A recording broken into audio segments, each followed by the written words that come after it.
What do you get when you take two legends from two completely different musical eras and put them together? Let's say you take the Godfather of Soul, James Brown, mixed with the king of New York rap, Notorious B.I.G, and one visionary producer with just the right amount of time on his hands. You get the big payback. Let's talk about it. Welcome to the corner. It's June's Music Corner. You know he's talking music, and you know he's got records to show. Whether it's rap or R&B and everything in between, classic soul, dance, all and reggae. You know what I mean? So hit the like button, kick back, and just chill. Don't be shy. Leave a comment. Let me know how you feel. Don't forget to subscribe. It don't matter where you're from. You looking for rarities and colored vinyl? Yeah, I got some. So from up north to down south and all the way to California, to all over the world, you're all welcome in the corner. All right. Welcome back to June's Music Corner. Thank you for joining me. Today we're going to be talking about the Notorious JB's The Big Payback. But before we can talk about this album, we need to talk about how we got this album. All right, so there's a producer named Amerigo Gazaway. He's known for making these fantasy collaborations, taking and pairing artists that may have never got the chance to work together and bringing them together and making something beautiful, which in a way feels nostalgic and in another way feels fresh and new.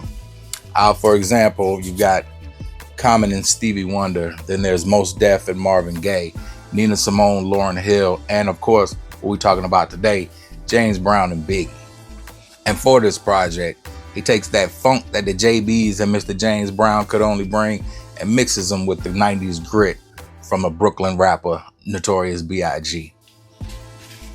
All right, so this album was released March 9th, 2019.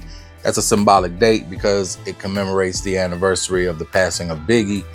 And the project reimagines if Biggie were to perform live with James Brown and the JBs. Just imagine walking into a club and Biggie being backed by James Brown and the JBs.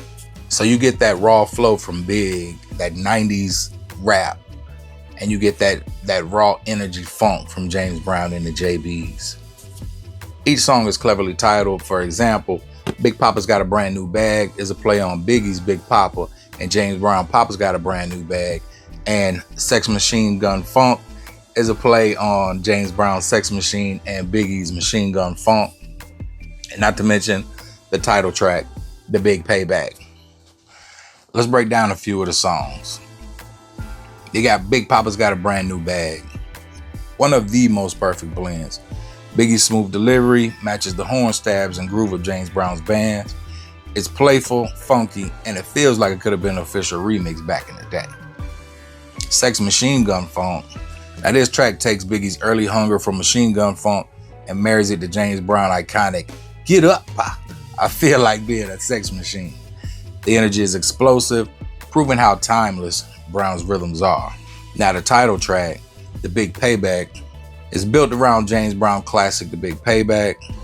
This track feels like the album's theme song, Biggie's hard-hitting bars, and one of the most sampled funk tracks ever to make it feel inevitable.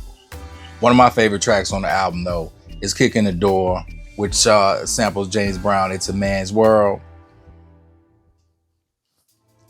Beautiful, classic, man.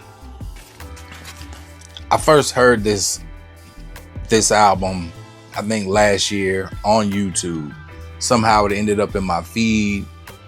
And from the beginning with Big Poppa's Got a Brand New Bag, I was hooked. I was like, I gotta listen to this whole album right now. So when I finally did realize or find out that there was a vinyl version of it,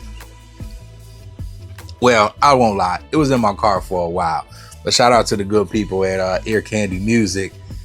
When it came time for me to get it, they still had a copy. So shout out Ear Candy Music for holding on to this. Now, when it comes to projects like this, they sit in a strange place due to like legal red tape over samples and dealing with the artist's estate. But that doesn't stop them from being released, and it doesn't stop them from resonating with fans. This one received a lot of praise due to its creativity, its attention to detail, and the way that it honors both artists' legacy.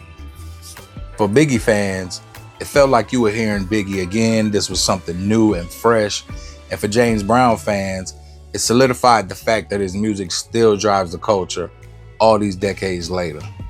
And for Amerigo Gazaway, it cemented him as a creative and super dope visionary producer. So at its core, the Notorious JB's album is more about legacy. It shows how music transcends time, genre, and even life and death. Biggie passed away in 1997, and James Brown passed away in 2006.